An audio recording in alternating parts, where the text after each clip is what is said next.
apologize again. Last week I had to leave. But I want to explain. I began to explain something. I'll just make it briefly again. I explained that the concept the Rav says in Choshe Mishpat, he says it in two places. In Hilchos Pesach he says it, and he says it in Choshe Mishpat, that the concept of shoyel shaloi midas does not exist in by goy.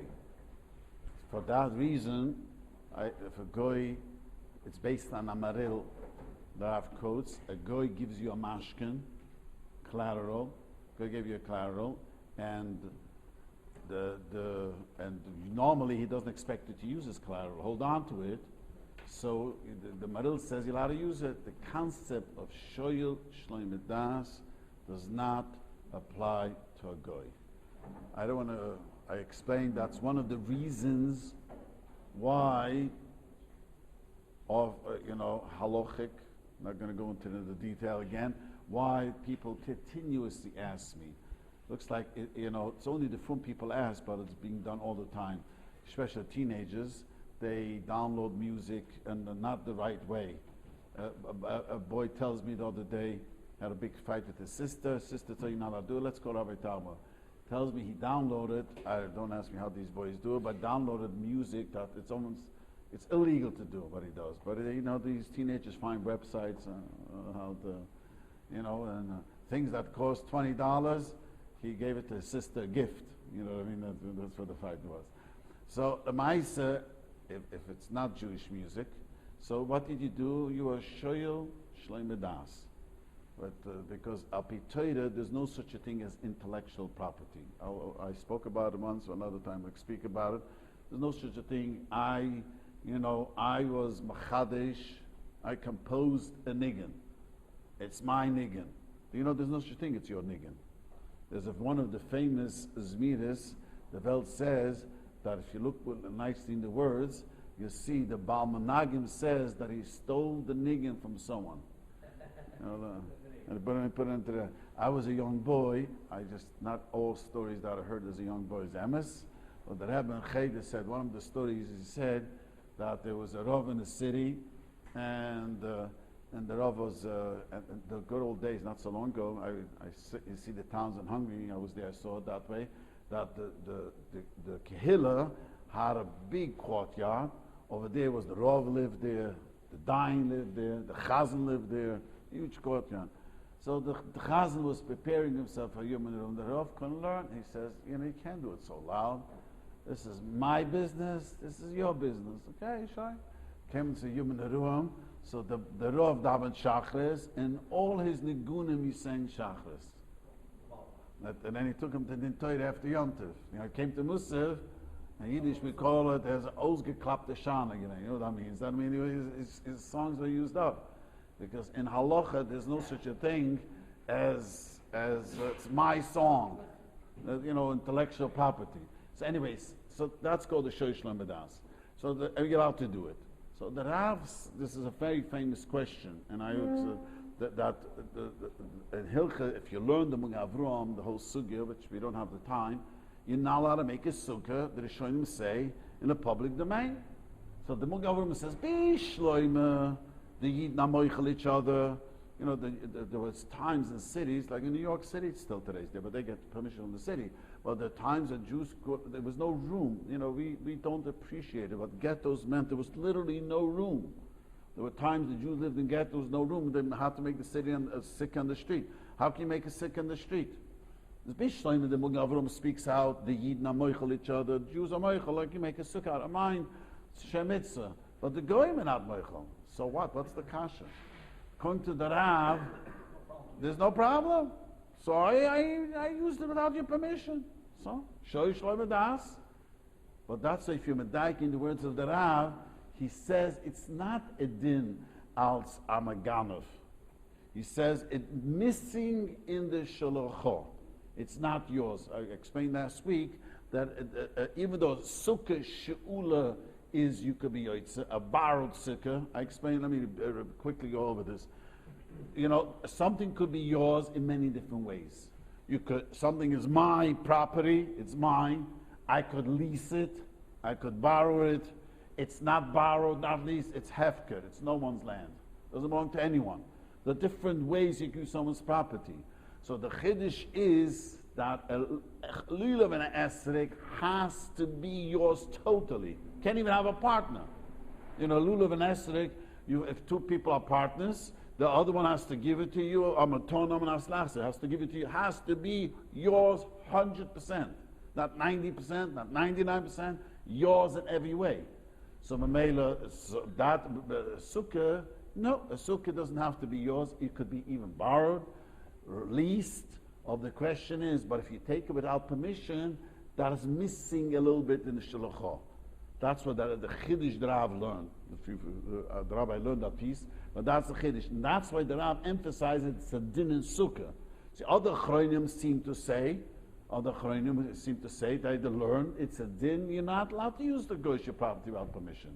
According to those Chronim, many people park, I explained last week in my neighborhood, the young Yeshu parks the cars in the Ule Shkuma Minyan, where they can't park, they park in Ralph's.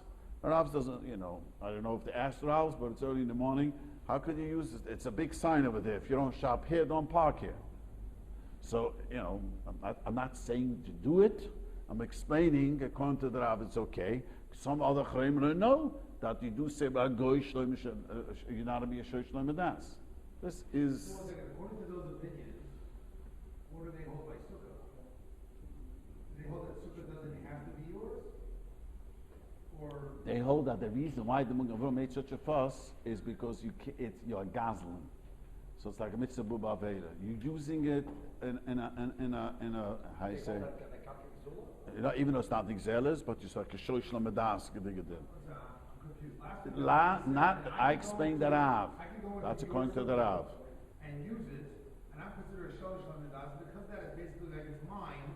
But you're not allowed to do it like a tchila. You do it, you yoitza, the Rav said, that's true. The Rav says you are yoitza. That the Rav is bothered, how can you do it like a tchila? We always know that you're yoitza, but aram, is it appropriate, the right word to say in English, appropriate and proper to go build a sukkah in the street, which the Goyim didn't give us permission? That's the question. So the Rav says the Getcheli you're not allowed to do it, and the Rav learns it's a din in Gzela, that it's not totally yours, so the Getcheli doesn't want you should do it. And other Chayim learn. The Rav learns it's lachem. Yeah, but it's not. Sukkah doesn't have to be yours. I could borrow sukkah. I could be yoitze with renting a piece of property. I could be yoitze, even public domain, or not public, hefker. It doesn't. It's not like an esrig where it has to be yours. If the esrig was not yours, it would not yoitze. Let me tell you. I'm not gonna have time, so let me just take into some halacha. It says in Shulchan Aruch, if you have young under bar mitzvah child, I'm sure some of you have under bar mitzvah child. Don't give him the lul of the esrog the first day. Or the wife. Or the wife, she could give makna back. Wife, but you don't by a child. Don't do it. Why? Because by a child he could be koine and he cannot give it back. Then as a child under bar mitzvah could acquire, but he cannot. Minatoy give it away. He doesn't have das. So you should give him the lul of an esrog. So you be yoitzer. That's why the minig was, people don't know why they used to buy for young children a esrogim. This is an old, even when a esrogim was not, I'm talking about when I was young, the Mahadrim would always try to buy it for the young bocharim because he can't give it to you and the people want to be machma the second day. That means a child could acquire. But once it's his, he cannot give it back. This is a famous, if you're interested in this, I think it's English called a rhetorical question. No, rhetorical means circular. It's a rhetorical question, the question you answer, we're not really expecting an answer. No, this question, that means I'm giving it to the child, I'm a tuna maslahachzer. Right? So now, it's only him, with the condition, he has to give it back to me. Now, if he can't give it back to me, then it never was his. If it never was his, then I was able to give it back. So when does this stop? So why don't you not give him a ton of And I just want to say, as I think is why we give him a ton of the Maman of if he cannot give it back to you, then he never was his. Then if it never was his, then I did give it to him. Because I said I want to give it to him. It's one of these, how you say circle argument. What, I didn't hear, what? I didn't know what he said then. Oh. So didn't we say last week that there is some sort of obligation for a sukkah to be mine? Yes. But it's Yes. enough that when you're shoylet, that satisfies that. But even Geneva, the Minikaradin, Okay, but in general, if I go into another Jew's sukkah and I eat there, I'm here to the mitzvah. A shoyel, because we say everyone. it's like I'm a shoyel, right? Right. Now the question that Rav does say, like a tchila, you're not allowed to make a sukkah in the public domain. Why? If the Rav holds says no din shoish lamidas ba'goy, what's wrong making him a sukkah there? Right. So the Rav is machadish and new chiddush over here. The Shulchan Rav is the only one who says this. It's hard to appreciate because other Chaim do not learn it this way. He learns that there's a special din in the sukkah from the psukim. You're not like a tchila allowed to use a sukkah that's stolen, even though you yoytze b'di'evet. That means I sat in the sukkah and I ate. I have the mitzvah. But in Yiddish, there's an expression: you're not going to sit up front in Gan Eden for that. Not a front seat you're going to get for that. You mean you made a mitzvah, but the mitzvah was like, there's something lacking because you went and stole it. Stuck in yoytze the mitzvah, but like a tchila, you're not supposed to do it. Even though it's not gezelim, it's karka ain't an exelis. That's what the Rav learned. In the Rav, people are puzzled, and this is my own Torah. I always explain the Rav had to say this chiddush because the Rav L'Shitusa holds that you're allowed to be a shoish lamidas ba'goy. So you have to be mechadish. Others learn in the Magen Avraham very simple. The reason the Magen Avraham screams that you're not allowed to make a sukkah in public domain shisarabim because you're yoytze, but you're ganav. You're not letting you using without permission. So according to Magen Avraham, it's obvious that He doesn't say the reason why. The Rab learns this pshat. Other Chayim learn very simple. They understood you're not allowed to use. According to other Chayim, I'm not allowed to park my car in Ralph's. Simple. I don't plan to shop there. I park the car there. You are a ganef. Okay, now listen, no one disagrees with the Magen Avraham. The question is, why does the Magen Avraham say what he says? Now, Rebbe is the one that has to learn a unique shot in the Magen Avraham based on all the Rebbe's learning that there's no Gzeila by Goyim. So therefore, the Magen Avraham has to have another reason. Not like everyone else learns the Magen Avraham. See, everyone learns Koshim Shat. Don't do it like a chillah. No debate with that. Oh, it's a click is in how They shkoyach, that's it. how they learn the Magen Yes, Avraham. that's what I'm talking about. Exactly. That's exactly. You said that stealing from a goy is the right? Stealing from a guy is this adaraisa. So how does this work? I will tell you a cute story. It happened to me. I tell you what happened to me Friday. I go to the gas station and I try to save money. So paying cash. For us in the corner, it's credit. There's one price, and I give him $10. I give him $10, and the $20. I'm sorry. I give him $20. I put in the gas. I'm clutching around. I see it's $35. What happened over here? I was debating. Now, what am I supposed to do now? What do you say? Tax. What? So I didn't know what to do. I'm allowed to move away. First of all, it happens to be a Yiddish gas station, Josh. But besides that, I was told more than once that if something is wrong there, the goy loses money. That's what people have told me other places. At the end of the hour, when he leaves and it doesn't shtim, he is responsible, the goy. The manager who's standing behind the counter. So what am I doing now? So I said, it's a week, 2 weeks before Rosh Hashanah. I'm going to go and give him the $15. I was standing there. What did I do? I worked in. You made a mistake. No, I didn't make it. I did make. I know I gave you only 20. Oh, I wish everyone be like you. And I asked him. He says, I wasn't sure. I wasn't convinced he was telling me the truth that he was going to lose money. But I was told by other people other times that's how it worked. What is the question? I want to tell you the question is, I tell people that Gneves Akim is Usam ala Torah. This is very, very important. The Shach Paskins that way, in the Shulchan Charav Paskins that way. Hopefully we'll learn it one time. You're not allowed, we're not talking about robbing a bank. We're talking, you go into a store and, let's say one of the ones that happened a few years ago, Sukka, a guy told me he walked into one of these, Home Depot, one of these stores. He took 2 items, each one's $80. He notices that the whole bill is $90. Macht a schwag, and he just walks out of the store, and then he calls me up, and he says to me, did I do the right thing? He says, no, you stole from the guy. Because the tuis akim is mitter, where the guy makes a mistake, is from the owner. But the store, the worker there, you're not stealing from him. You walked out of the store with an item. You're stealing an item knowing clearly this wasn't paid. You're ganav. You have to go back and pay it back. You have, the machloikis, but the shah, not going to the Shuvah Saveda, but I'm saying it's a gaze on our Torah. Now my question was that after the gas came into my car, and I don't do anything, was I koiner already? By driving off? Can I, what is the halacha? I was debating in my mind.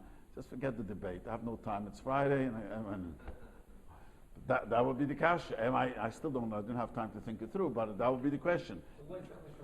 And I said to myself, $15. What's the difference whether you're cutting out? Thanks for What? What's the difference when you're cutting it out? I don't understand. You see, if a guy by mistake, let's say a guy by mistake, I drive off the property. Now, women have told me this. They go into a store, they come home, they find a 2-year-old put something into the pocket. Right. You didn't steal it. You had no idea the 2-year-old did this. So you don't have to go back to the store. I've been asked this more than once that, you don't have to because you didn't steal it. You came out, you noticed it. But if you're walking out of the store and your tzaddik over there is carrying something in his pocket, then you can't just say, I don't know. Once you leave this place, the property, it's only a shuvah sagzela. So if I would have driven off and thought about it, wait, did I give him? If I would have driven off and think to myself, I only gave him $20. How come I have $35 gas? Then I once I drove off. I don't know. I wouldn't have a problem if it's true. If it's a goyish gas station, and it's true, this guy loses money. And there's such a. Even then, it's a big kiddush Hashem to give back the money. Well, yeah, but the point is, I'm explaining his question. But if right now I'm standing there, I'm not sure. By driving off, I know that there's gas in my tank that has not been paid. And even though the guy is going to lose, I am taking off the property. Gas in my tank was not being paid, so I'm a gunner. What's the final answer as to how everybody puts sukkahs on the street, things like that, even without permission? So the Rab says that he says you shouldn't do it. No, the Rab says not to do it. You were here last week. The Rab says not to do it because we don't have a good answer for that. The Gavram says don't do it. But in places like Kravatics or Borough Park where people do it, it's because everybody else is money. Well, I don't know. They don't do it. I grew up in Williamsburg. Only the projects that got permission from the city. They have to get special permission. They don't do it anymore. Well, Baruch Hashem, most people have a backyard in Borough Park and have a porch. Yes, they get permission from the city is okay. What about an apartment building? You get that permission from the neighbor? Well, you have to permission from the land to make this. I have people who tell me they don't have sukkahs because a few people told me, even here at Pico, someone told me he lives in a fourplex, whatever, and the owner does not let him. Even the neighbors gave him permission to use the backyard. That was the question. But the owner doesn't want to build a sukkah for him. One of these, I don't know how to. The cash register make a mistake. You're totally innocent. You're saying, if I come home I realize I made a mistake, I was calling it's over. If I realize it's standing at the register, I should really tell the guy, hey, you know what, do it. I was standing behind valves once upon a time before they had everything so computerized. Standing then, I tell the lady, you gave me extra $20. She says, no, I'm telling you, my math, you made a mistake. And, there was a whole line behind me, and I turned red, and I wasn't allowed to take the money. And she recounted the money, she went through it, and she made a mistake. I wasn't allowed to walk out of the store with the extra $20. Since then, I don't count.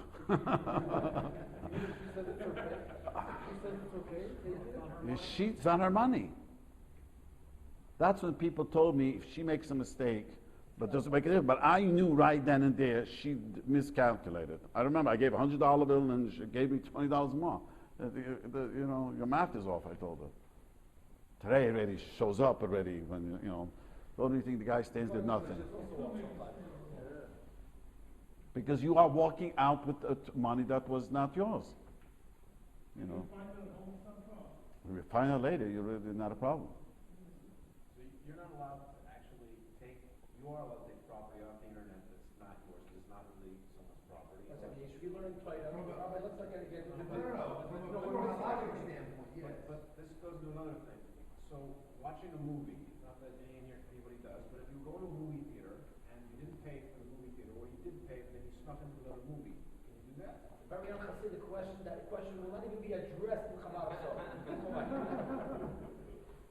Well, let me tell you the better question, more practical. Unfortunately, people go with the plane. Listen, let me answer his question in a much more practical way. People go on the plane, and it says that the child is 2 years old, you have to buy a ticket. They don't ask you to bring birth certificate. And sometimes, no, not really. Now they do. I don't know, my grandchildren. Anyways, but years ago, people would lie. People asked me. So that is a very tricky.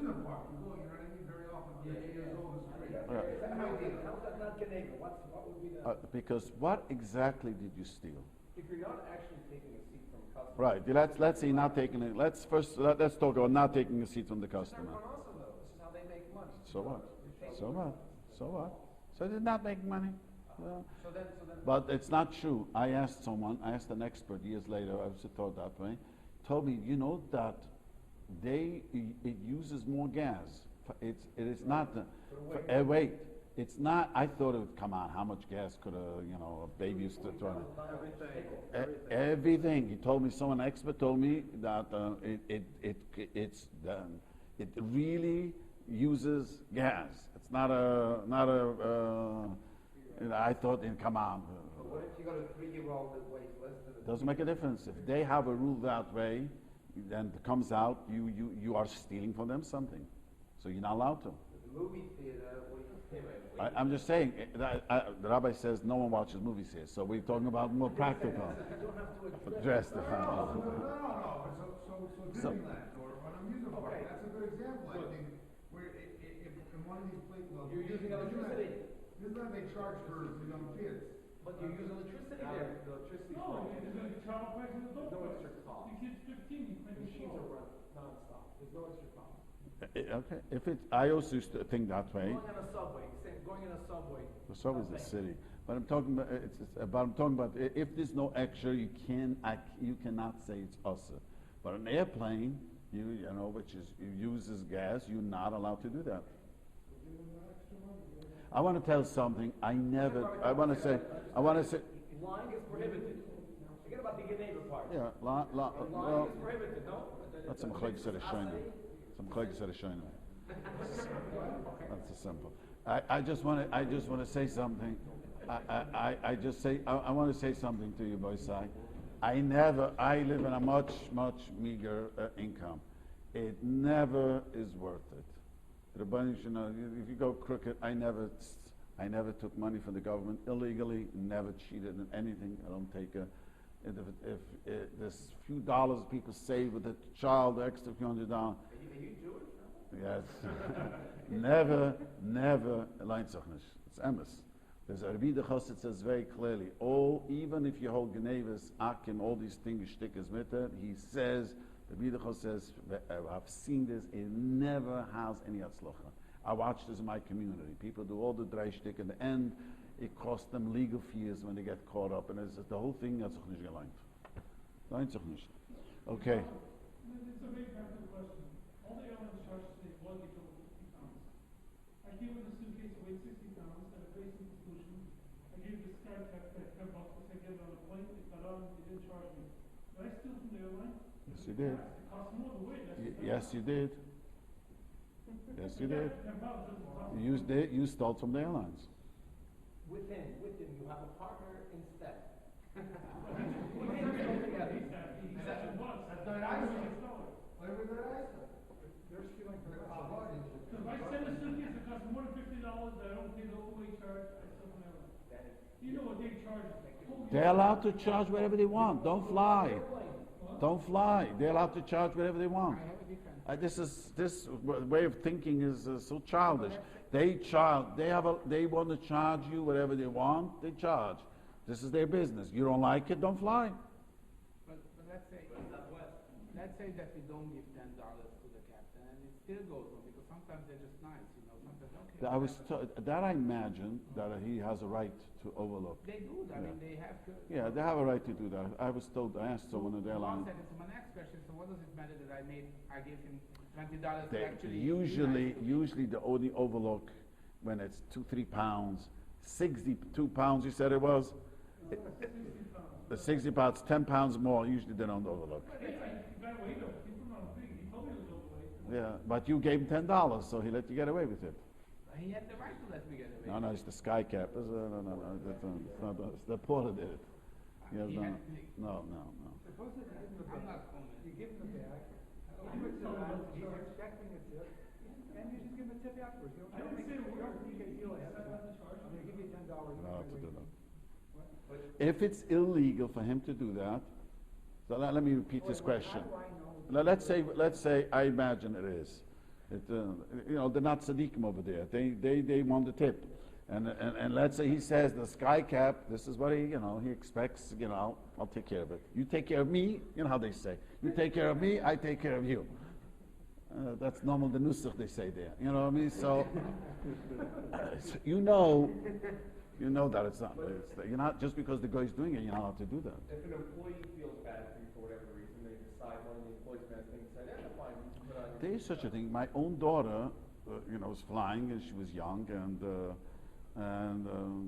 they noticed it was more weight, and I told her, she had a credit card to use. The guy didn't want. Okay, it's okay. And I imagine, she told me after, I imagine they have a right for young children who come flying, and they have a discrepancy. But when it's so obvious, like 10 pounds more, they like 2 pounds. I've noted, but 10 pounds. That's why they make money out of it. This is why they lose money and they make money this way.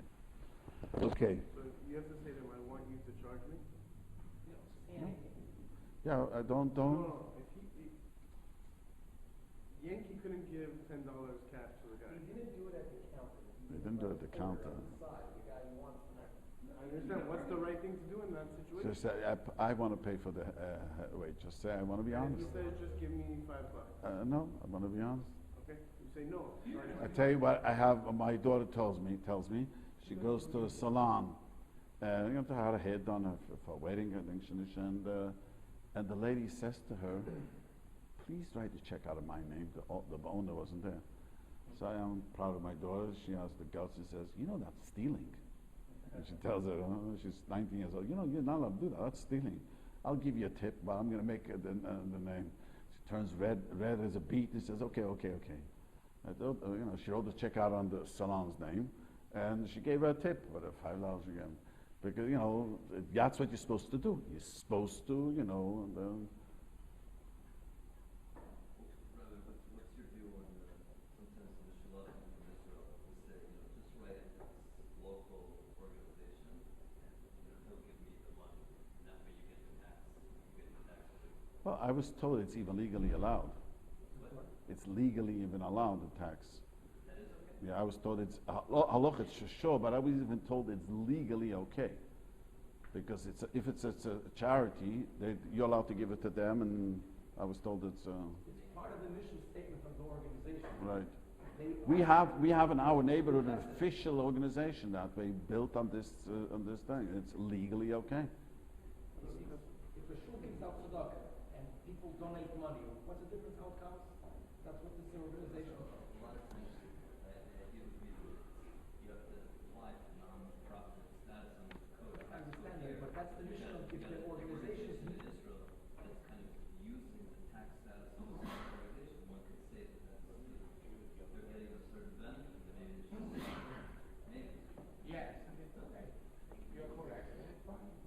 I mean, I wanna just speak a little about Hilchos Yeshiva Sukka.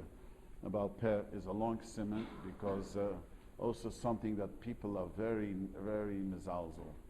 You know, the mitzvah of Sukka is to eat. You have to treat the Sukka as the room that you hang out with. How you say hang out? Something like that. Hang out in. You know, that means, but not the kitchen. It has to be like the dining room, which turns into your den. You don't bring a pot into the Sukkah. You're not supposed to bring in things, you know, dirty dishes you're supposed to take out. That's covered the Sukkah. You have to treat it like your dining room. In America, a kitchen is a chashuv place. Yeah, people in construction tell me, right, if anyone here, that the kitchen and the bathroom is the most money spent. Right. So anyways, but la maisa, so you have to eat, you have to sleep in the sukkah. I know Chabad doesn't sleep. I'll soon tell you what the Rabbi explains the teretz. But you have to, you know, if you want to have a schmooze with someone, you want to, you know, you have to be in the sukkah. Now, one of the questions people always ask: am I allowed to go to Disneyland and eat a sandwich? I'm taking the family out. It's holcha derochem. One of the things that you put in the sukkah is a holcha derech, a person who goes traveling. So Ramosha has a very, very famous tshuva where he proves from a Rasha that holcha derochem does not mean I'm going to teal, I'm going just for the fun. You know, even though many men say they'll do it strictly for the shalom bayis, they're not interested in going to this and that. But I always joke with the men. I say, you know, your wife tells you this is, you know, quality time. I see people coming back from the trips, more agitated. But she's not. I hope so. The kids, but the kids, Moshe says that's not a heter. The heter is only so when you're going to in-laws middle of Sukkah. The question is, can you eat on plane? So one of my neighbor, every Chalamoid flies to London. You know, his in-laws live in London. So, you know, there's no way not to eat and sleep. You know, you're allowed to eat and sleep because that's called Holcha Derochem. But if you're on the road going to Disneyland, Baruch Hashem, today there's Papa Sukka. You know, I watched this last year too, a little. It was very cute. I saw people have this problem. So you machliya to do this in the Sukkah. Another very important halacha about Sukkah is that you're not allowed to feed a child who's a giyah lechinuch bread outside the Sukkah. So you're allowed to eat eggs, you're allowed to eat meat, you're allowed to eat, but cake more than a shibetza, an egg, or bread more than a betza, you cannot feed children, or boys. Now giyah lechinuch, it starts at the age of 6. So if you have a 6-year-old boy, you're in major trouble. You cannot feed them outside the sukkah. You know, they can't say, eat a sandwich, you're in the Disneyland. You know, we adults get away with it, don't eat. But child, there's a din sufa b'yidayim. Sufa b'yidayim, you're not allowed to feed a child something wrong. You have to make sure that if you're taking a 6-year-old child outing, don't give him bread, don't give him a zaynis. You just got to give him potato chips and eggs. I don't know what else, and fruit. But that's a very important halacha. Now, I want to say, explain about sleeping in the sukkah, the history of sleeping in the sukkah. You know, the Sephardic countries, which was warm countries, everyone slept in the sukkah. It's Mavu and all the Chaim, they never had a problem. It started, the Remu brings down by the Ashkenazim, because you have to know history. The Ashkenazim lived at north. They lived in a very cold Russia, even south of Russia, but it was later, but it was still quite cold. I go, going to Uman next week. It happens to be this year, it's warm, but I've been in Uman where there was snow on the ground this Shana already. And 2 weeks later, it's so bitter cold sometimes, Sukkahs, and the Rav talks about it, the food freezes. You know, it gets sometimes very cold. So according to many who claim that 200 years ago, the weather in the winter was even colder. How the guy once told me, other year, other nine. But if it's true, it seems so in the Paiskim, it was unbelievable cold. So it was very difficult to sleep in the sukkah. My father, Shiurim, told me that he was a bar mitzvah bucher. he was actioning, stubborn that he wanted to sleep in the sukkah with his father. He remembers waking up in the morning and the Negelwasser, the water to prepare, was frozen. Frozen. You know, so it was very hard. That's why, now, the minute we came, that the Ashkenazim, the Ramu says they're not sleep in the sukkah. But it's not a good excuse, the Cholim say.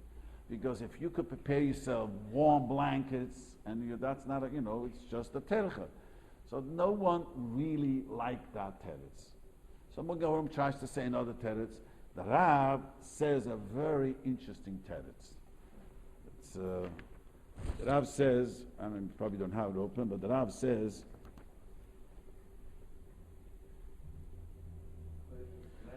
you're right. So the Rab says a very interessant zach, a Hilchos Shalom Bayis. Maybe your wife is going to thank you for coming tonight to the shir. The Rav says that the reason is that Yom Tov is a din, the simachas ishtoi. Now, it means you're obligated to make your wife and children happy. It's not just your wife, children who are dependent on you, you have to make happy. Now the Gemara says, how do you make a wife happy? So the Gemara says you have to buy tachshitim. Tell her to get herself a dress, buy a tachshit. Doesn't help. Doesn't say. The Gemara says you have to, what's the name? You have to buy her.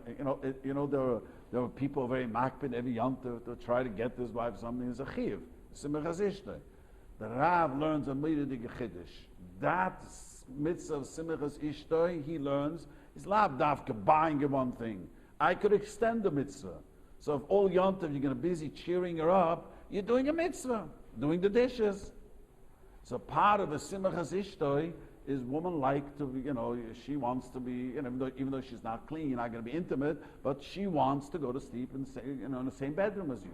A woman look at it as very important. The Gemara does say that. Gemara Shabbos, they look at it as very important. So he learns that is the reason the potter yoisik b'mitzvah of a simachas ishtoi. So I always joke with people who don't sleep in the sukkah, you better have great shalom bayis sukkahs, because if you weren't going to sleep and then anyways in the bedroom, you're in tzaros now. Then you got to go in the sukkah and sleep.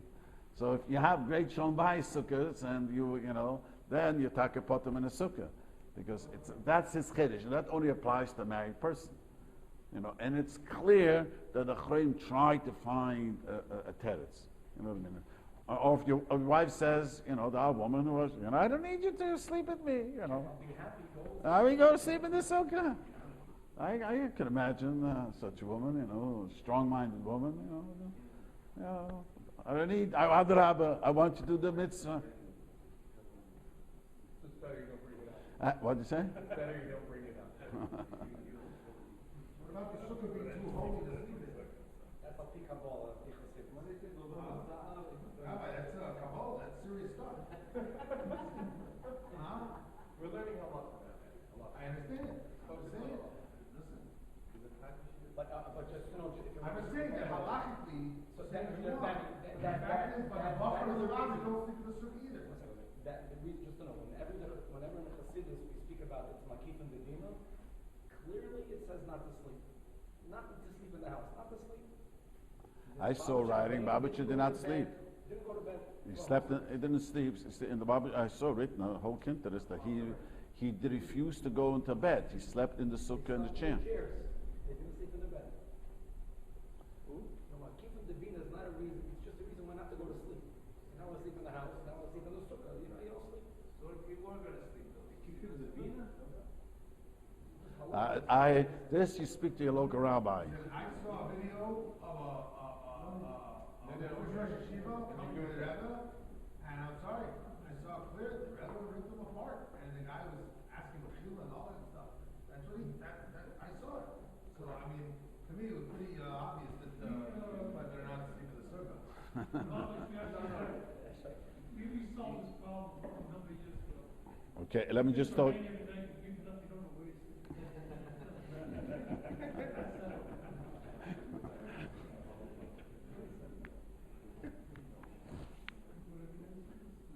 There's another very important halacha Rabbi Sai. Let me just say another very, very in his sukkah. When you make a bracha leisha b'sikku, this happens to many people. You leave the sukkah and you go to someone else's sukkah. You know, in our neighborhood, the children call it sukkah hopping. So people go, and I had sometimes Chabad people join me in the sukkah, and a few, you know. So if he, according to the Rav, not so they have to make a new bracha, even though he just left. It's even though in the same chutzah, you leave your sukkah, you go to someone else's sukkah, you want to verbring, even though you're not drinking and eating, you just want to spend time and talk and schmooze. You have to, but the Rav says you don't need a mezainis. That's his chiddush. The Rav says even though you made a bracha your sukkah, now you're coming, you want to spend time, and how are you doing?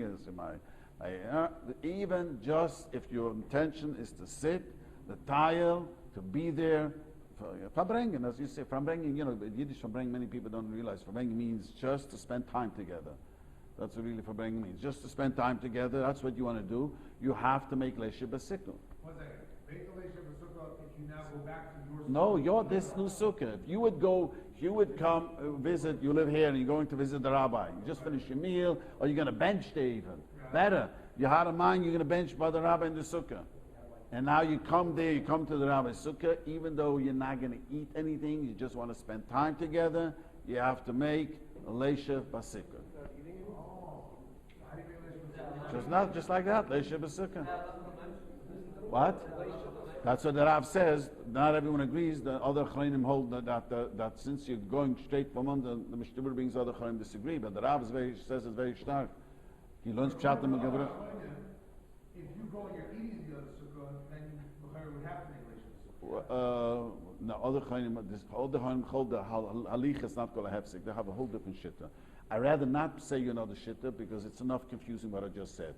So let's try, as a Chabad, listen to Shulchan Aruch.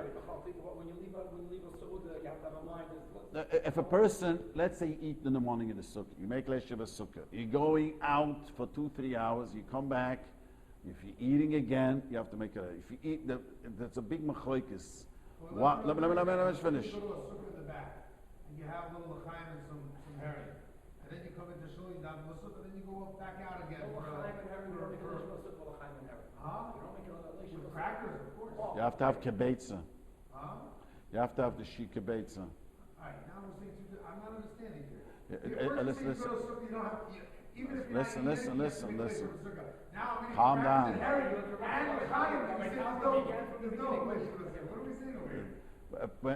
A person is, you're not allowed, Leisha B'Sikul has to be done, the Bruch Leisha B'Sikul has to be on a meal. Now, if you plan to eat the meal later, you don't make a, let's say you get up, you come into the sukkah now, and you want to drink a l'chaim with the shikal herring. You know that later you're going to come right after Misa, you're going to have your meal over there. You're going to eat it. You don't make a bracha now. You could make a bracha later, because the getchila, we don't make a bracha only on a chilis kva, on a meal, which is more than an egg. There has to be the size of more than an egg, bread or cake or tafshil shel chameshes minim. So if you are going, right now you're going to the sukkah, and you're just drinking l'chaim with the herring, you're knowing right after Misa, you're coming right back to the sukkah, you can have your meal there, you don't make a bracha now. So, but now let's say you ate your meal over at home, and that's coming back to the same sukkah, you don't make a bracha. So let's say you ate in your sukkah, you go across to your friend, and you're coming back to your sukkah, you just have the shmooze, you're going back to your home, you don't make a bracha. You didn't bench yet, or if you did bench yet, you don't make a bracha. Unless you're Mesiach Das, you went to work, or you went away with the children for 2 hours, and you're gone, and now you come back, you have to make a bracha. But if you started, made a Leisha B'Sikul, you go out, a little shopping, and come right back. As long as not a big 2-3 hours, you make one bracha, yotze v'dat. Unless you go to someone else's sukkah. Your own sukkah, you don't make a bracha, but if you're going to go to the rabbi's sukkah or your next door neighbor's sukkah, let's schmooze a little bit, and you're sitting there, even though you don't eat, you have to make a bracha Leisha B'Sikul. This is why you are already in the middle of your meal. Yes, even if you're middle of the meal, even. Even if you mail the meat, that means your own sukkah, you don't make a bracha. But since it's not your sukkah, you started, it doesn't be yours. You made a relationship with sukkah here. You made a relationship with and you went to the rabbi now. After you didn't mention it, you just went to Fabreng. Let's say I ate breakfast at home, and then I come to shul. I sit in sukkah and eat some merit. Right, then you have to make a new relationship with sukkah, correct? To everyone, because this is a new sukkah. So everyone you have to make. If you're not eating, the Rav Shita is. Determines when you're supposed to say Leisha B'Sukkah, right away? You're right away. If you plan to eat, the Rav seems to say wait till eating. But if you don't plan to eat, you came to Chapa Shmiz, How long? If you schmooze for to have Fabring. Why if you go to someone else's sukkah after your meal, is it any different than me going out to my shul sukkah and having some herring? Again, Which is also not my meal. if you don't plan to eat afterwards, just eating herring, you have to make Leisha B'Sukkah. You said, your story was, you went into the sukkah to eat herring, and then after Musaf, you can have the meal in that sukkah. Then you make a Leisha B'Sukkah later, the Rav says. Okay. But if you fucking go out just to eat herring in L'chaim there, and right there, and then you should make Leisha B'Sukkah. Since you don't plan to go back and eat later there, you're going home to eat. When do you not make a Leisha B'Sukkah? Where? In your own sukkah. You left your sukkah, you came back, you went for a short time, you went out shopping, you went to Ralph's, you came back. It's as long as not an hour or two hefsek. But if it's a very long hefsek, you went with the children to the park, and now you come back 2-3 hours later, you come back in the sukkah, you have to make a bracha. You have a small kiddush and shola, some cake and some l'chaim, and then you go home and have your yom meal. You have to make your Leisha B'Sukkah. Yes. It's only if you plan on coming back. So not everyone agrees to this Rav. I don't want to say the other shittas because it's very confusing. So what's This is the not eating anything? Let's say you're just going out to Chapa Shmuz in sukkah, you have to make a bracha. You have to make a Leisha B'Sukkah. That's the Rav shitta. Since you don't plan to go back there, if you plan to go back there later and eat, no. You just Chapa Shmuz there, then you have to make a Leisha B'Sukkah. What if you left the sukkah and then you went back after half an hour? The same thing. Then you don't make a bracha. Has to be unless you plan to go away for very long and you came back immediately. That's called Eser I got Hadas. a good one. What if they're using the sukkah as an auxiliary shul? Like, they're making a minyan over there. That's a mitzvah. So now, no one's eating over there, but they're congregating over there. Is there an obligation to make a Leisha B'Sukkah then? Yes. At what point do you have to really make it before you start davening there, or? Right before you start davening. Really? Oh, that's very interesting to know. Isn't it better though to have the Zenith though? In that case? The minig is, the Rav doesn't bring down the minig. I grew up this minig. I see many Chachamim bring this minig. That they always, I know that Sikhs, everyone, no, but anytime you came into a sukkah, but but he's asking, the minig is what he's saying. The minig is, the Rav doesn't bring it, making Chabad has the minig. I don't know, but the minig is in the Welt. Everyone brings down that you go into a sukkah, and you eat a kibbutz, a little more than the size of an egg of cake, you make Leisha B'Sukkah. Because the chiddush of the Rav, to make a bracha, not everyone agrees to this. But the Rav holds that way very clearly. I'm just telling you. If you eat a piece of cake, then everybody will agree. Everyone agrees you make a Leisha B'Sukkah. If I come to shul, and I pass the sukkah before davening, I should make Leisha B'Sukkah, I'm there, and then I come back after davening and I want to have some bread or whatever, I don't make Leisha B'Sukkah again. I'm sorry, I was distracted. I'm sorry. Say it again, the one? I'm coming to shul at 6 o'clock in the morning because I want to daven, right? Before I go into shul, should I go? Coffee and cake. Should I make some Leisha B'Sukkah? Should I make a Leisha B'Sukkah? Let's say you want to go out, you want to eat something. What are you doing in the sikkah learning? Yeah, we're learning. According to the Rav, you have to make a bracha. And then if I come back and I actually want to have some cake. The same place. Same place? If it was not a big hefsek, you don't make another bracha. What's the big If he's gonna have cake later, then he makes only later. If you eat a meal later, the Rav says, be soymich on the meal So later. I shouldn't make. If you know you're going to eat there, in that place, most often the shul has a sukkah. People come, most people have a shul sukkah. I have a shul sukkah, right? And I learn in the shul. I come early in the morning and I prepare my daf yomi in the sukkah. So we have a very nice sukkah upstairs, built into the shul. So I have this problem every time. I make a Leisha B'Sukkah every morning, and I'm not going to eat there. I just prepare my daf yomi and give the shir and I go home and eat. I make a leisha b'sukkah. Yes. How far out of your way should you go to eat with another bread and sukkah? Like, let's say this comes up every year, you're at work, and you can get to a sukkah, 15 minutes there, 15 minutes back, or you can just have some fruit and some naan. No, you're allowed to eat like, that's a very good question. Yeah, but the Shulchan Aruch says clearly that even a Talmud Chacham is allowed to not to be makpid. It's a kpeda. It's just a kpeda. It's a big chumrah. So people in business always ask me this, what he asks. They go down, I don't know where your office is, but people tell me there's no place to sukkah, who knows it from. And not to eat, that's Menei Simchas Yantav. Imagine, you tell a guy going to work that don't eat because you can't drink, there's no sukkah, so most people not eat. That is not an eitzah. You know what I mean? Because that means you're going to be hungry. If you tell, let me explain this. The Amachmirim, it's based on the Gemara Mishnah, don't eat and drink anything outside the sukkah. What happens is, a guy, Greg is the name? Greg, he works, and the place that he works, there is no sukkah. So he's not going to, what do you say? We also say Tauber.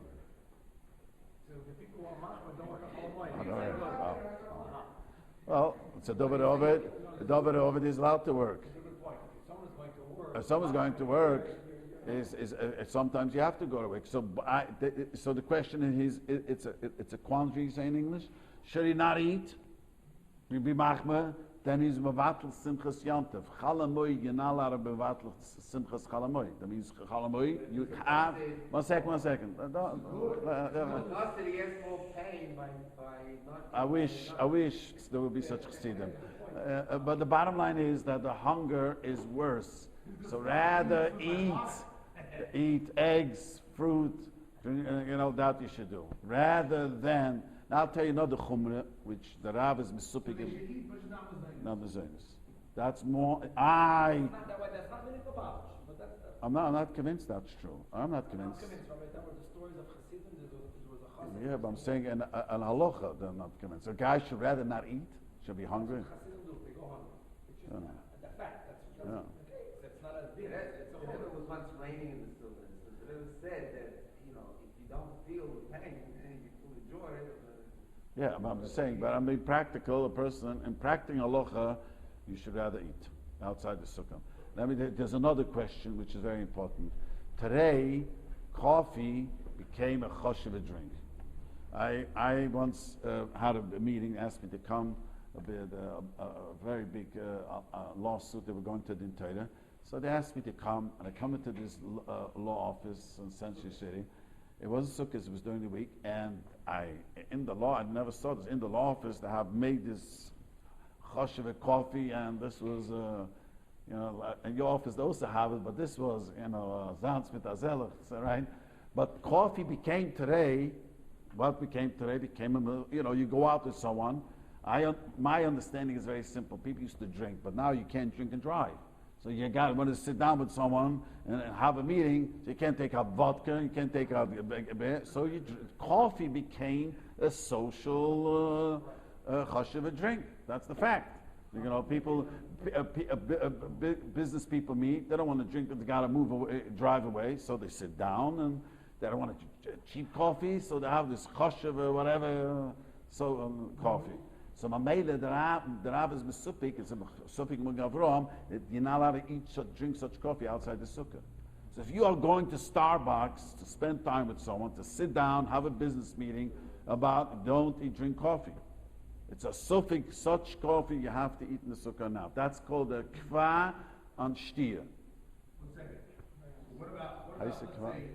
let's say somebody has an espresso machine in his office, and he starts his day every morning with an espresso. And if he doesn't have an espresso, he's definitely going to No, it has to be with other people. No, drinking coffee itself, it's not the coffee, it's the kva with other people. Oh, so you're sitting by yourself. Yeah, that's okay. You could you could get a Starbucks coffee. But you're sitting down at a meeting, and this is the meeting, and we're all going to drink coffee, and I find it in many business meetings, it works that way. So the same thing would apply to sitting down in a restaurant and having a nice meal. Even if you're not eating bread, you have to eat. Well, the kvias pedis is not called a kvias. That's what we pass. Kvias meat is not going. Yeah, but the Rav does say you should be machmer, but that the Mugavrum held. What if I'm eating a roast at my work? And my wife cooks me a nice roast. It's a hush of a piece of meat. It's expensive. Do I have to go because of that, or? Why is not cooking such expensive? You're right. You don't have to eat it in the sukkah? Pi halacha, you don't have to eat in the sukkah. You don't have to eat in the sukkah. No, a coffee meeting is more common of meeting Than a steak. That's what comes out. But it's not the coffee, it's the kvias. Sitting down together, a bunch of people.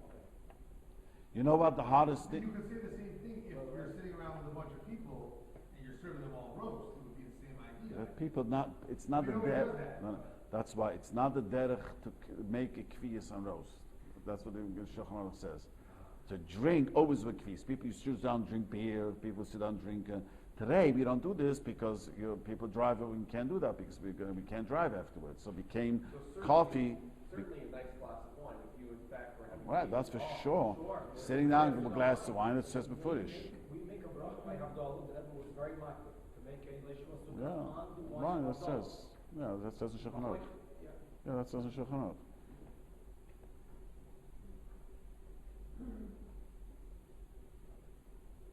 How about rice? Rice is not a mazonis. I know it's even if you make a mazonis on rice, but even if you make a mazonis on rice, but it's not the chameshes mina. Even if you make a mazonis, let me explain to them. Rice, you make a mazonis and you make a boy fushes afterwards. So rice is not from the chameshes mina. That doesn't have it within a kvias. So Sephardi could eat rice and Yeah, Ashkenazi also. Yeah, yeah. Let me just say.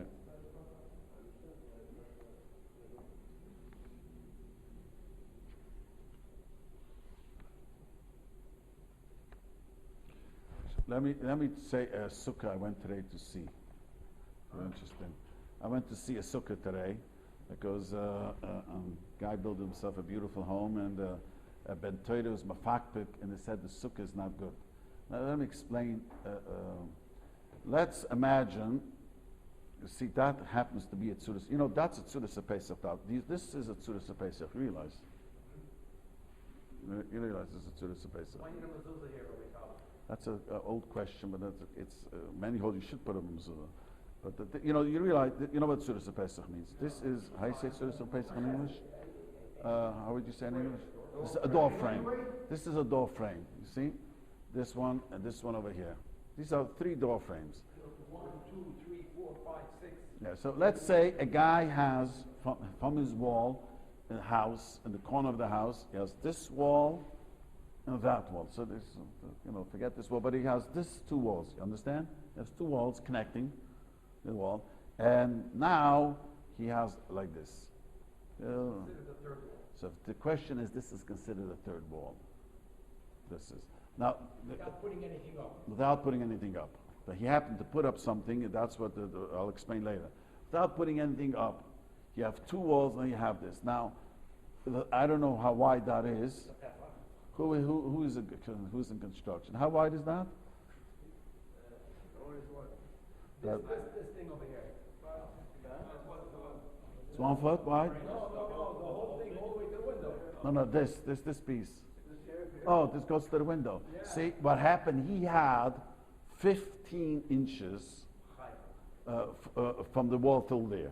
15 inches taking it. That was part of the door frame. Yeah, that, like mamish like here was just 15 inches. Now, the din is, I'm going to try to make it simple. So that would be theoretically the 3rd wall. That would be the 3rd wall. Because let me explain. The din is that if you have 2 walls, and the 3rd wall could be a tefach. But the Gemara says you should make the tefach with a lovid to make it complete 4 tefachim. That means you take a tefach, a piece of stick, wider tefach, a drop more than a tefach. You put it less than 3 from the wall, which becomes 4, because there's a din. If you put something next to the wall less than 3 tefachim, we consider it's closed, connected. There's a 2.5 tefach gap. A 2.5 tefach gap, and together. So it is like, this is a theoretical wall. Here he had literally 15 inches. But you have the four tvachim. So according to the Chaim Nua, according to Chazon Ish, I would have to look up exactly how much it was, but according to Chaim Nua, for sure you have 4 tvachim. The din is that afterwards you have a Tzudas Pesach, then it's Gevaldik.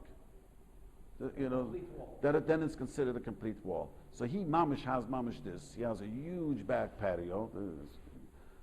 It's as big as this room. But I'm saying, but this is what he had. At the end, he had that wall, and this is called 100% kosher sukkah. If you wouldn't have But you have Tzudas Pesach. You have 2 walls, and you have a little bit over there. Now, what happens is he has coming down. How do you call this? Pull down like a shade, but they're not the cheap shades. So someone told him that the Shulchan says it's not like a tchila. Now let me explain this halacha. Everyone else, that's not like a tchila done. Shouldn't do it, but you have. Let me explain what the halacha is. The Rav is missing. That was Simonim the Shulchan Aruch is missing. But let me explain what happens is when you make a sukkah made out of is it malalach, a sadin? Canvas. They used to make it not from canvas. They used to make them from sheets. Yeah. So Mamela, the question is now. The many people. Let me explain the halacha. The wind blows in and out. That's okay. That's not the problem. Problem is the Shulchan Aruch says we're worried that the wind is going to pick it up. If the wind picks it up, it's not a mechitza anymore. Just because it moves in and out, it's not a problem. The problem is that it gets picked up from the floor. So that the Mechaber brings down a Rishon, a Bala Iter, that says, don't make a sukkah like a tchila made out of sheets or canvas, because the wind is going to be blowing, it could pick it up. How high does it have to pick up? And the whole it picks it up more than a little bit, the Chazon Ish says. The canvas that we buy today, the white shmatas don't get picked up. They don't get picked up, it's tied very well. So I always say this to people. Here, this guy is very wealthy. He had it made so well, you know, with clips in the bottom. It's never going to open up. And this is done well. Right? Someone Mela, I came to him. I said to him, I don't know whoever told you that's not good, because you have that and you have a Tzudas Pesach. You don't even need the shades. Same thing, Torah. No, but I'm saying But you have it's good anyways. So without the Tzudas Pesach, once you have coming down, that alone is also good. Once you have that coming down, it's very tight. Now many people make these sukkahs. They sell it as canvas sukkahs. You know, if it's tied very well, then it's okay. If it's tied very well, it's not a problem. It's not a problem. Mahudr straps. You know what I'm talking about? Yeah. So when we say since they understand that the blowing is They have bad. these, it's like an elastic band. You put 3 of them. They go around like near the bottom. Each one spaced out so that there's Less than love. They do love, they do 10 tvachim, but they make love. Yeah, that is because of this Mechaber. Mechaber says it's a problem. You shouldn't like a you're afraid it's going to pick up. So now it says in Shulchan Aruch, if you have it going around, even if it picks up, you have loved. That's right. But our canvas sukkah, the way he describes it, they put straps. So between each strap and the other strap, less than 3 tvachim. The total is 10 tvachim, and a wall of 10 tvachim is as if it goes up until the top. So that's considered a wall. So even if the wall is moving more than That it's no problem. Any other questions, Sukka? So what was the problem with this? What did the guy tell him was the problem? I don't know. I did as a rabbi, we do, how do you call it, a home visit, you know. So yeah, I told him, today I didn't even have to do it, because today you could send the pictures. When people ask me about the Erev, they always send me, it's Gevaldik, they send me today on the phone, sends me a picture, and I got a phone call from Alaska, and she sent me a picture. The last Shabbos, the lady was in Alaska, wanted to know if she's allowed to carry. I thought she was a local phone number. No, I'm calling from Alaska. Yeah. Last year, a lot of people in a sukkah, they're tying strings around the length of the walls. That's what Danny was saying. If it's well tied to the bottom, which most of the canvas six is well done, it's not flimsy done, it's professional done. People that are just hanging sheets, that's not okay. Yeah, that's not okay. But these canvas stickers made very well. You don't have to have the straps around it. But you made it very clear, though, if people say that because it blows, That's nothing. because it lifts. That's right. All the new pop-up sukkahs that they make, they're all material. Yes, they are. It's okay.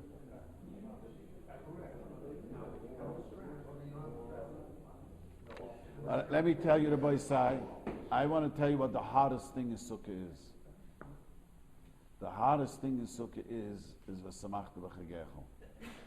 To be happy 7 days, 8 days, and 8 nights is without drinking, without being a Chabad, non-Chabad, is not so easy. Non-Chabad, nothing is easy. So to be truly happy, that it's a mighty gezach. It's the chiyuv min ha-Torah to be happy 8 days. It's a really frightening thing because we love to kvetch. I don't know about you, Rabbi, but we all love to kvetch and to palm.